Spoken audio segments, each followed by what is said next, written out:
Welcome to the Ordinary American. No civilization ended last night. Good news for everybody. Here we go. Let's get into it.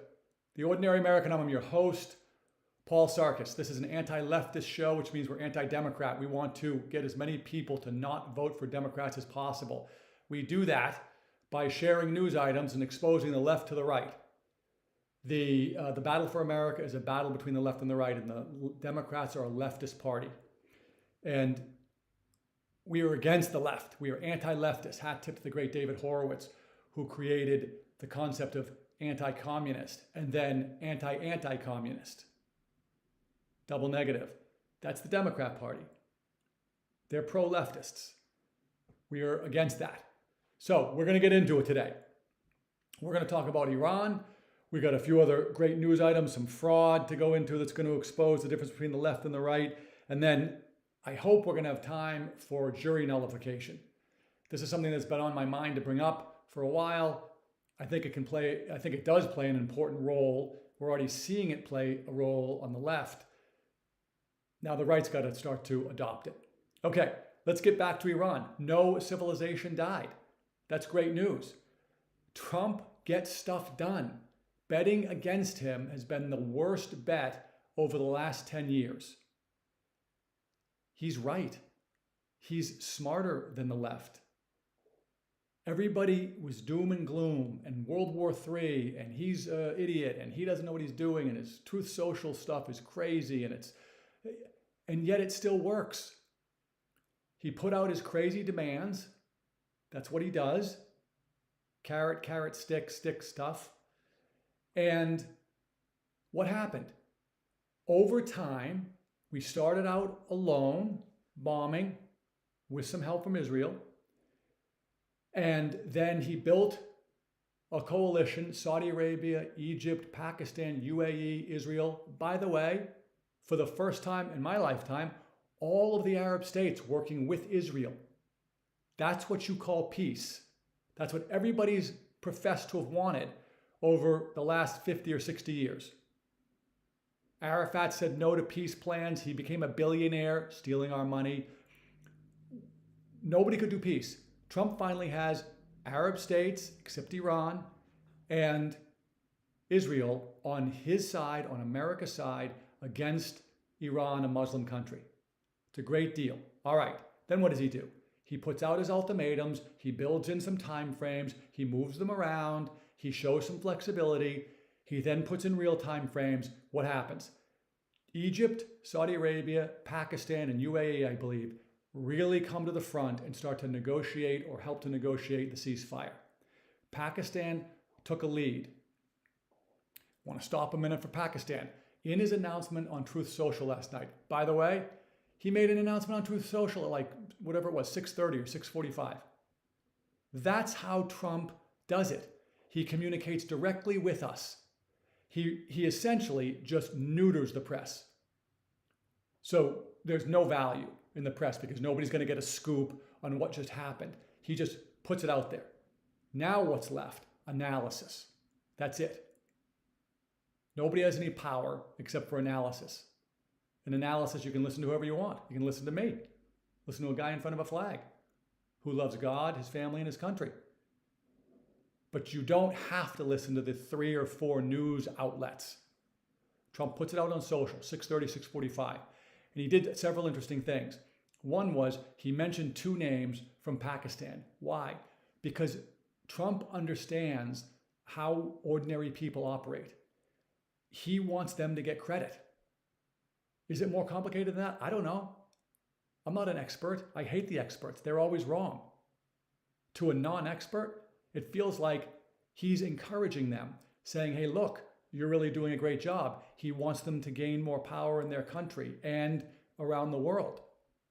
I think that that's something that I haven't heard much talked about, but it's a nuance that Trump sees that other people often don't. He puts it right out on Truth Social. Okay, so he announces it on Truth Social. That's great. Now, what else does he do? Well, he comes on the heels of the announcement. He does a couple of things.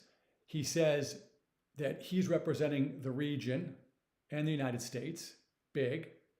He says that we're going to do a ceasefire to get to a deal. He says the straits are going to open. Great. The Iranians come out with a response that essentially, mimics that. There was a few other things like their great forces and other things, but whatever. What Trump says is that we achieved all the military goals we wanted. So a ceasefire for us wasn't preventing us from doing anything. I think that's a big deal. Now, he put out a second Truth Social, where he eventually said, anybody who's going to help Iran with military weapons or any kind of component of military weapons, there'll be an immediate 50% tariff on you.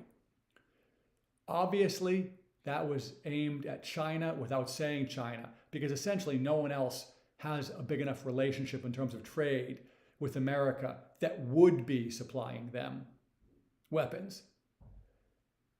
It's only China. So what's he done? Well, let's go back to the ceasefire. One of the things that he was able to do was he was able to get China to come in at the last moment and help push Iran to do the ceasefire. Why is that significant? He caught China, say it out loud, who, doesn't love us, would like to probably take us over, to come in and help get the ceasefire. Why? Because of drill baby drill back in 2017, 18, 19, we were able to get to a place where we were energy self-sufficient, so we don't rely on the Strait of Hormuz. We don't rely on the Middle East almost at all. China does. From what I read, 40 to 50% comes through the straits.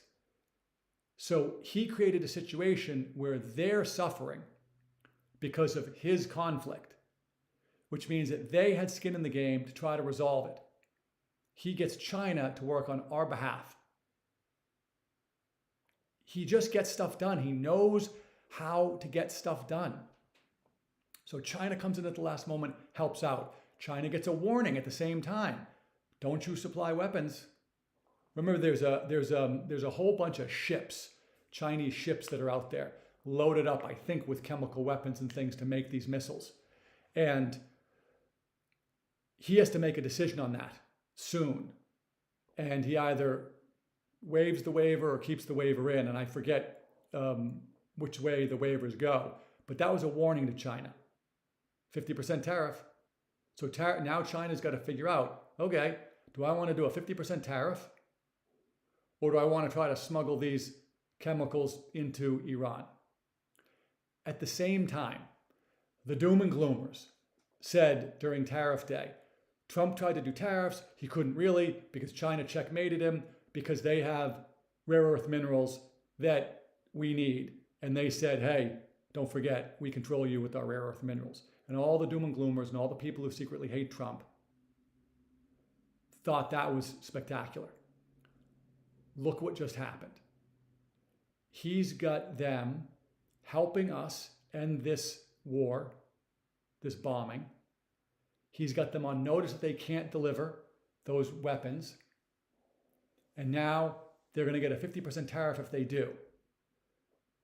I guess this would be the phrase, it's not so fun when the rabbit's got the gun. Because if you thought China had all the cards, suddenly they do not. Say what you want about them. People like to underestimate them. From my perspective, I don't care about those harsh words in his Truth Social posts. Don't care at all. I just care that it works. And if you're somebody that wishes that Trump fail more than you want America to succeed, you got to get some help, bro. There's lots of help. This is help right here, okay? Give it up.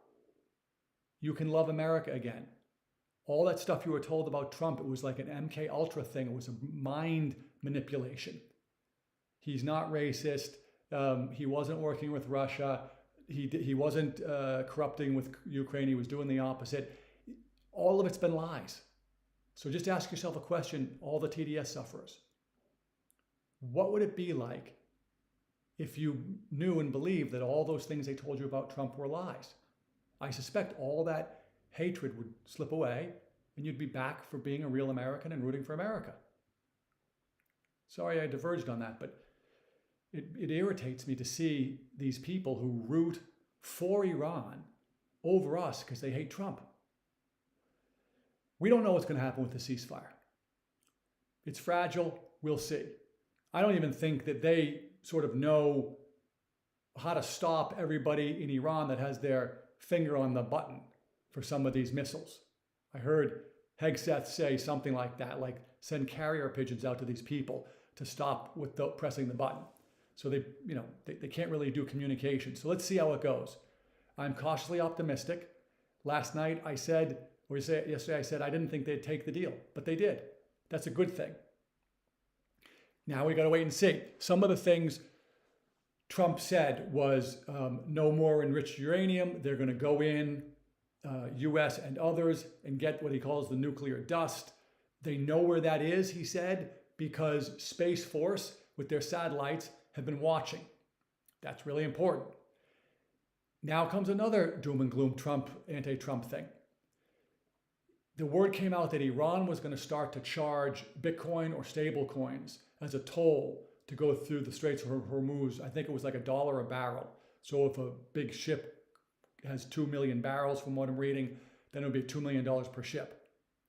I was thinking when I read that for the first time, this was before I heard what I'm going to share with you next, what's the chances that Trump's going to get in on that for us? Sure enough, Trump comes out and said it's a beautiful thing, it's a toll, and we'll be involved in it. He says we're sticking around the straits. Even that language, it's such an ordinary American thing to say, sticking around.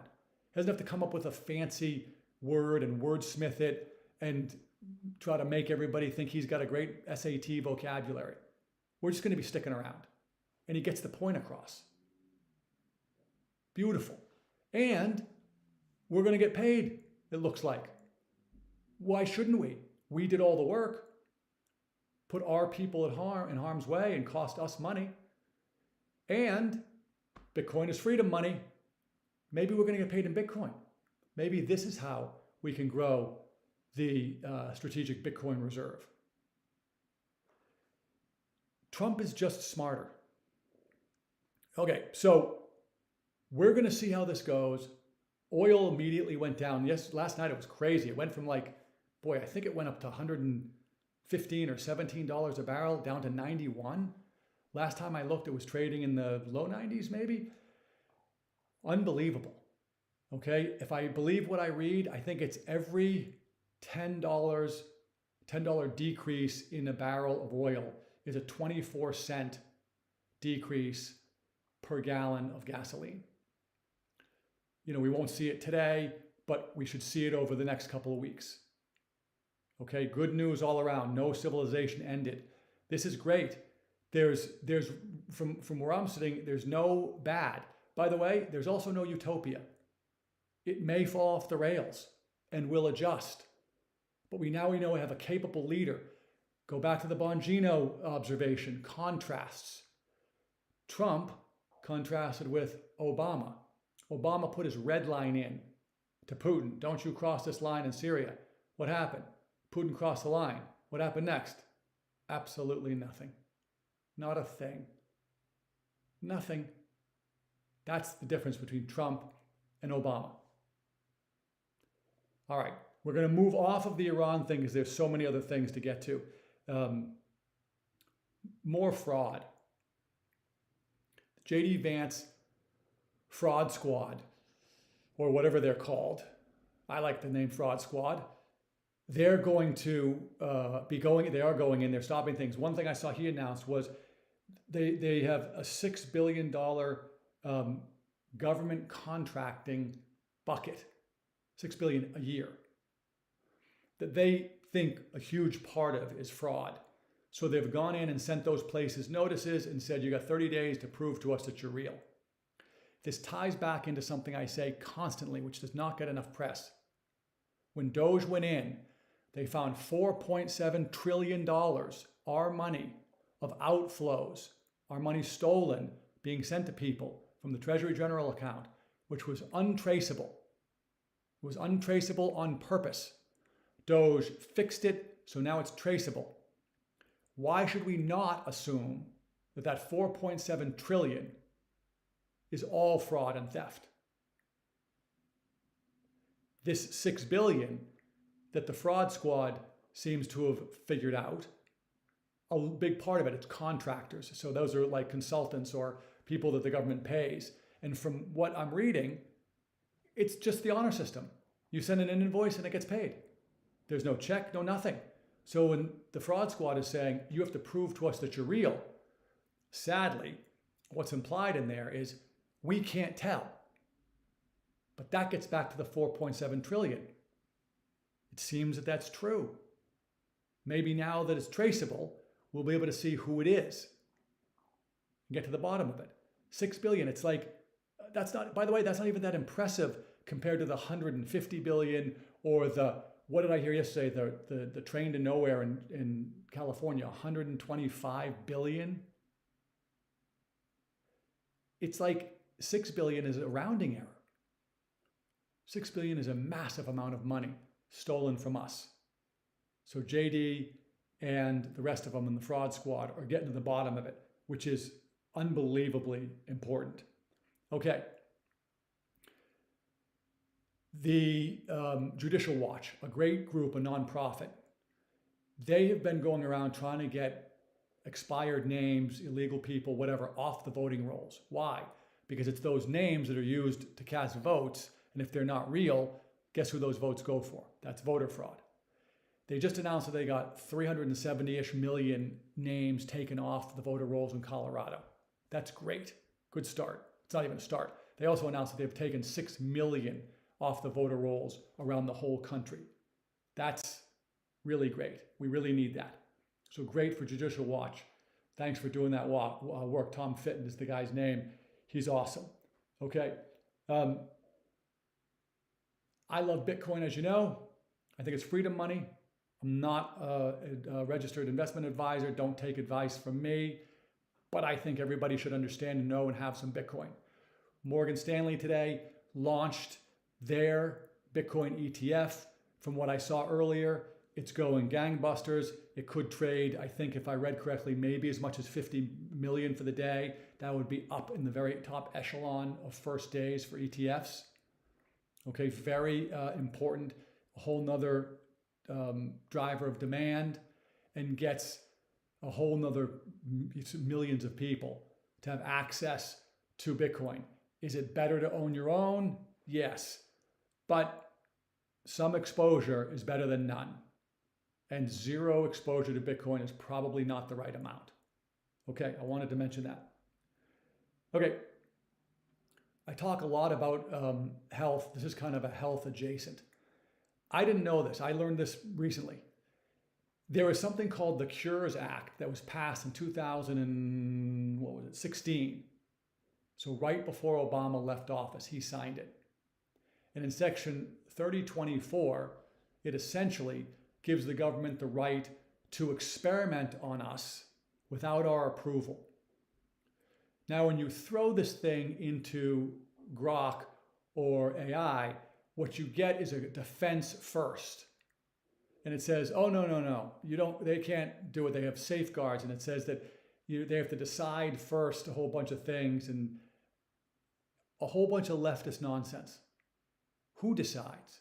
And then when you start to question it, they say, oh, well, the regulators will, and the people on the board or whatever. We've seen this before. This is how we got COVID. This is how we got the vaccine of death. The Cures Act, 2016. From what I'm reading, it's got to at least be amended or just removed. But they can experiment. The government can experiment on us if they decide that it wouldn't harm us without us knowing. That is a terrible situation to have out there, because of course they're going to use it at some point. And even if they say later, oops, it was a mistake, they experimented on us, just like they did with the COVID vaccine. I wanted to share that because I think it's important that people are aware of it. Okay. More fraud. In California alone, it looks like one state, one program, there's a $30 billion annual fraud in what they call home health care. So essentially what happens is there's a program, I think it's in Medicaid, could be wrong about that, that says you can stay home with somebody in your family if they need help, and we will pay you. Meaning we, taxpayers, will pay that person. By the way, that's why it's not government money. Government doesn't make anything. They don't have any money except the money they take from us by either taxing us or printing. That's it. Those are the only two ways government gets money. So in this program, they take our money and they pass it on to people who are staying with loved ones, presumably. Now, you can see that that might be a case where fraud would be simple. Couple it with what's happening all over the place, which is it's just the honor system. They just fill out forms and send it in and they get paid. That sounds to an ordinary American like some form of universal basic income wrapped in another package. You got to sort of participate in this program. I don't know what the rules say. Is it technically fraud? Like, did they break the law? Probably not. I don't know. But it's certainly theft, because nobody certainly explained to the citizens, hey, anybody can stay home and we'll pay you. And then I'm sure we're going to find out that people were doing it for multiple situations, not just for their family, for others, and that they weren't doing it at all. Fraud, stealing our money. It's endless. It's every day. There's another 20, 50, 100 billion from one state. By the way, most of those programs are federal dollars being funneled through. That, from my view, is the workaround that the leftists use at the state level because states can't print money. Only the federal government can. So they create these federal programs which funnels money to the states. The federal government prints it, funnels it through, and then the state uses it. That's just theft. As I said yesterday, it would be one thing if the entire government spending was limited to how much they collect from us in taxes. Use little simple numbers. If they collected $100 and they spent $100, or even if they spent $110, and we could map that out, that would be something. They collect $100 and they spend like $400. It's way beyond. So what they collect from us is meaningless because there are no restraints. They just print it. Comes back to the question I asked yesterday. What? The Bukele question. Why do we pay taxes? Why? Fraud everywhere. Leftists, they always want our money. They don't want to make anything. They don't want to produce anything. They just want to go around and take from somebody else. Mandami says yesterday or the day before, hey, we want to get the people who make a lot of money to make it a little bit more affordable for the people who don't make as much money. That's this mental manipulation. On the surface, a lot of people get fooled by that. Oh, that sounds like a really great program. What he doesn't tell you is the billions of dollars that we're seeing in these fraud programs that are being funneled through these things, going to the people, not the people he wants to tax more, to the people he says don't make enough. All of these programs and the fraud and the nonprofits, the left always has a scam. It's always a scam. Left versus right, and it's a spiritual battle. It is a spiritual battle. Okay, there is just so much to get into. I'm going to skip some of this stuff. Am I?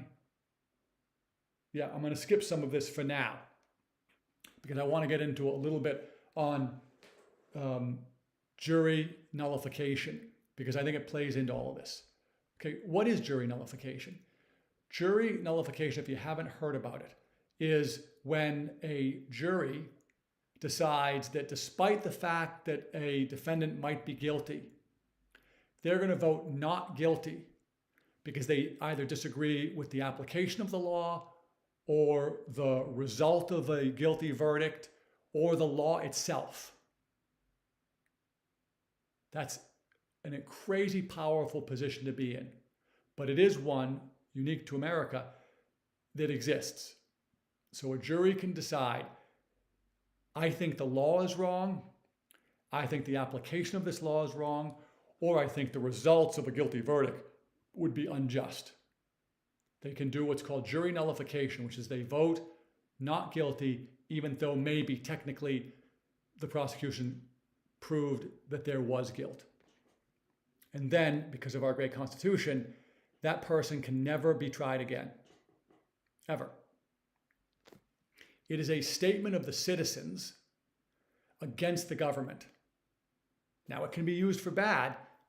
We've been seeing this recently in that case with the guy who threw the sandwich at the ICE officer. I think he wasn't indicted. I don't even think he got indicted. So a grand jury, they wouldn't even indict him. That is, I think that's all. I think jury nullification is applies to grand jury indictments as well, because they're still juries. We've seen it in DC. Those courts, it's almost impossible to get some elected officials convicted even when they're obviously guilty. It goes both ways. The jury has a huge amount of power. So why do I bring it up? Well, when we're looking for tools, I'll often mention on here things like, if you're a teacher and you disagree with the leftist effort of the teachers' union, but you love being a teacher, you can opt out of the dues by the Janus ruling from the Supreme Court and keep your teaching role, keep all the compensation, and just not pay dues. Now, your money isn't going through the union to fund all the leftism. That's a way, that's a power that the citizen has to speak up against the system. Another example I often give. Oh, by the way, Corey DeAngelis. Look him up on the X, The Ord American. He's in my thread. He focuses on the educational stuff. I forget the name of the, wait a second. I forget the name of his group. It's called, nope, I'm not going to be able to get it. But he helps teachers leave the union. He's got over 13,000 who have done it around the country. Look him up. But that's an example of some power that citizens have to help fight against the swamp or the system. Because if your money's not in the dues, they can spend less, corrupt less, etc. Another way, if you're going to use the medical tools or gifts we have, like the ivermectins or the fembendazoles or menbendazoles that I've mentioned in the past, that are really having this massive effect on cancer treatments. If you're staying out of the system, so your money isn't going to the pharmaceutical companies, which is enriching them, or your insurance money, which is still our money coming from the federal government, is going to the pharmaceutical companies for that stuff. If you stay out of that system and stay healthy, that is another way that citizens can fight against the system. Staying healthy, stay out of the clutches of the government stuff. A smaller way was, don't take the vaccine. So there are ways. Jury nullification is one of those ways that the citizens have to fight against the system. Judges will never mention it, but it is available to every jury. And it is crazy important that conservatives start to figure out how to use it and start to deploy it and make statements. If there was a situation, it wasn't going to happen in New York, but when Trump was being tried, if I were on the jury and they needed a unanimous verdict, I would have hoped that I would have tried to convince everybody else, jury nullification, no way. We're voting. I would have voted non-guilty because I didn't believe they proved the case. But I would have said to the other ones, you don't want this to be the way that the system works.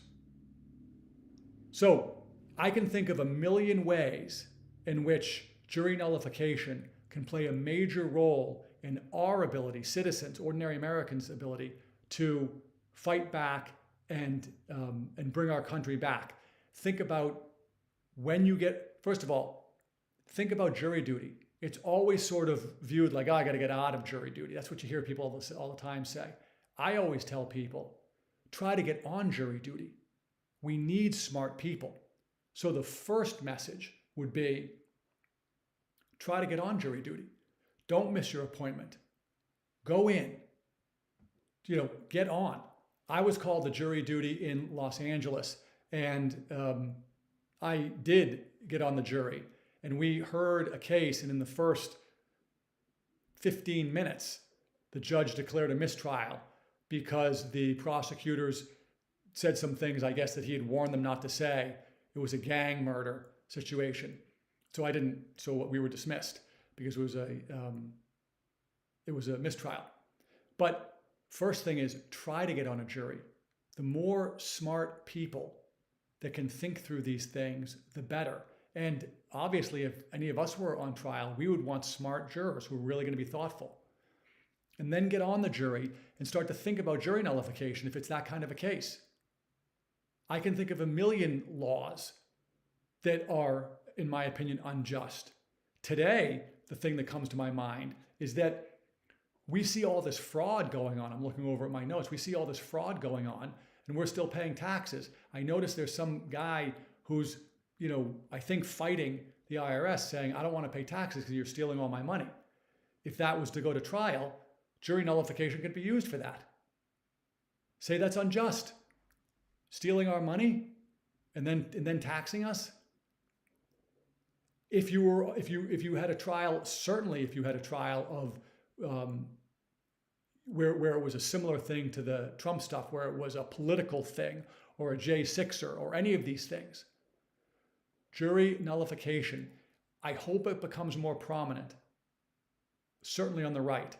Now, it's a double-edged sword, as we were just pointing out, but hopefully the right, the conservatives, the anti-leftists will start to use it, and they'll bring it in to the jury room and say, we think he's not guilty, but if you don't think he's not guilty, that law isn't just, or that outcome isn't just, or there's fallout from that isn't just.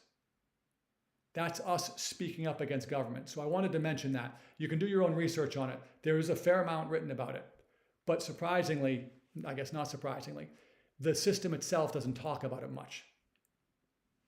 Jury nullification. Okay. All right.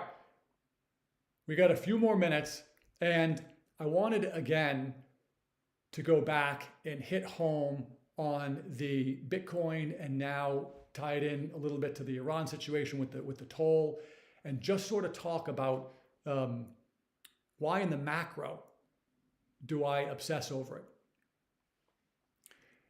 I obsess over it, as I've said in my short video, because Bitcoin solves two major problems. It does other things, but it solves two major problems. The printing problem, printing of our money, and the trust and control problem. Trust and control is really, printing's huge, but trust and control is the first problem because I don't trust them and they can't be controlled. They print more. What we're finding out with all this fraud is obviously we can't trust government. Obviously. And all this fraud didn't just pop up last week or last month or just under Biden. It's been building and going on for decades. And it's very likely that the Republican Congress people and senators knew about it. The elected class have a different incentive than we do. The system is broken. I've talked about it before. 1913, 16th Amendment, income tax. 17th Amendment, popular election of the senators versus the way the founders did it, which was the state legislatures appoint the senators. And then, of course, the Fed also in December of that year. We'll come back to that. Those things created this very different dynamic between government and citizens. It changed the nature from before. Imagine no federal income tax. And imagine all the senators were appointed by the state legislatures. And just sort of let that simmer in your brain. The senators thing, you would not have the corruption we obviously have in the Senate, because if a state legislature, which is closer to the people, wanted the senator to vote a certain way, they call them back if they don't. So right now, during the Save America Act, you'd have a bunch of state legislatures calling these guys back and sending somebody in to vote the right way. And we would be able to avoid all this nonsense about the parliamentarian and the rules and the filibuster and the talking filibuster and cloture and all this language that makes it sound like it's so heady and important and they're so smart. No, just vote the right way. That's the trust and control problem. Okay, we can't, because once the 17th Amendment was put into place, that was centralizing corruption. Putting it all in one building, in one city, in one area to be corrupted. Trust and control. Can't trust and control them. 16th Amendment taxes. That turned citizens into revenue generators for the elected class and the elites and the experts, the people who learn how to manipulate the government. We became revenue producers. That changed the nature of the relationship. Before, they couldn't get any revenue from us. Imagine if the government couldn't get any revenue from us. The whole nature of the relationship changes. Now what? I guess you got to go get revenue somewhere else. Tariffs. Or maybe government is just smaller. As we talked about yesterday, it's shrinking, thank goodness. Trust and control. Once we got the 16th Amendment, the trust and control really changed. 17th hammered it home, and then the Fed was the nail in the coffin. Bitcoin goes a long way to solving that problem because there's no government to it, there's no CEO to it, there's no issuer, there's no lobbyist, there's no nothing. Doesn't mean government can't affect it by passing laws about it, but it means that nobody can make more of it, which is the printing problem. That inability to be able to print it is massive. If you believe, like Michael Saylor believes, that over the next 20 years, it's going to go up, say, 30% a year on average, that means if you bought one today, well, I don't have this math down exactly right because the price went up last night, but if you bought one Bitcoin today around 70,000, say, it would be over 12 million in 20 years. So just think about that for a second. If you needed to save for retirement and you were 30 and you bought one Bitcoin and put it away as part of your savings, or maybe you got it as a gift, maybe your parents gave it to you. 20 years later, it's over $12 million. That's a heck of a lot better than trying to save through 401ks, having the money printing devalue the buying power of the dollar. The Bitcoin keeps you ahead of that. So Bitcoin is freedom money. It solves those problems. Those problems were largely caused in 1913. Trump is definitely trying to fix some of this stuff. He's got a lot of fish to fry. I mean, one of the things that's so amazing about him is that he's getting so much done, but every single thing he gets done would have been the biggest thing in an entire term of any other president. He's got 20 of those a day. And you can only imagine the 20 that we don't hear about because they're top secret that he's handling. Bitcoin fixes all of that. It's trustless. So you don't require like, I got to vote Democrat or I got to vote Republican or I got to vote my guy. It avoids all of that. Study it, please. There's tons of good information on there. If you need help, reach out to us. TheOrdinaryAmerican@proton.me. I'll point you in the direction of tons of places you can go to read really smart people. You don't have to worry about their politics. Maybe they're with you, maybe they're not. It doesn't matter. They're smart and they've given good guidance on what Bitcoin is. And it's freedom money. And it sounds like now with the straits opening up, maybe we'll get a chance to get some Bitcoin for the toll and improve our strategic Bitcoin reserve. And that's going to be very, very important. One more thing on Bitcoin. it hasn't yet very much perforated the insurance industry. I suspect it will. Berkshire, which has $350 billion in cash, has underperformed the S&P. Why? Because of the money printing problem.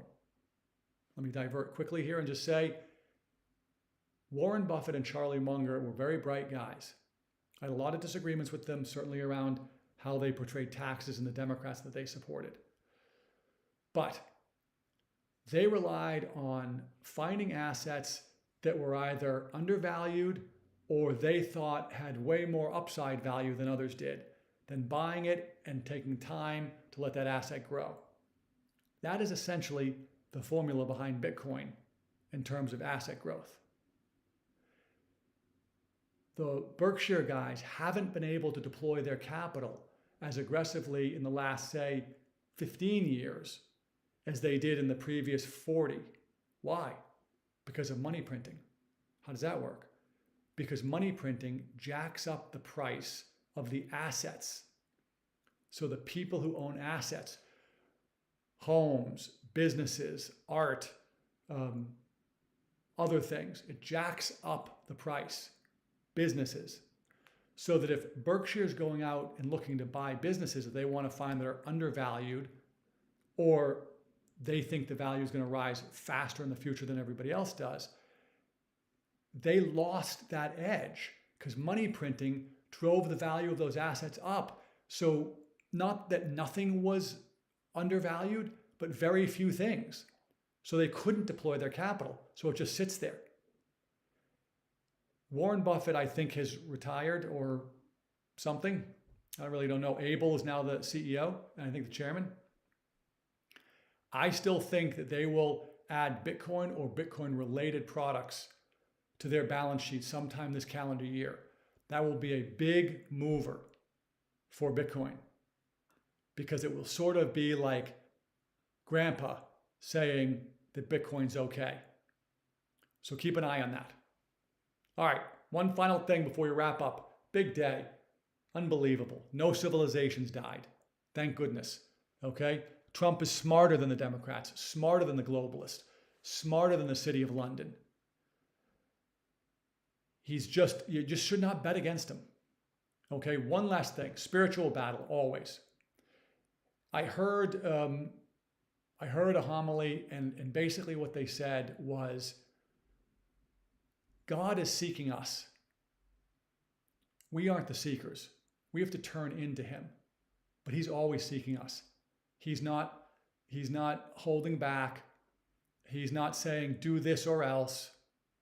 He's always seeking us. All we have to do is turn and seek him.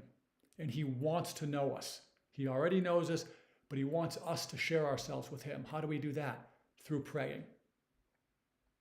Through praying. So I hope you're praying. I hope you'll find a minute and just talk to God. I try to do it. I try to share it because I think it's the greatest life hack. All right, that's going to be it today. Listen, if you can, it's super helpful. Like, follow, subscribe, share the content. We are trying to help the fight to make America great again. The more people we can reach, the better. I appreciate you being here. Hopefully we'll get some people to start to chime in the chat so we can get a little bit more interactive over time. So don't be bashful about that. If you have ideas on things you've heard that you'd like us to go into a deeper dive, send us an email. And we'll be back here tomorrow at 2 o'clock.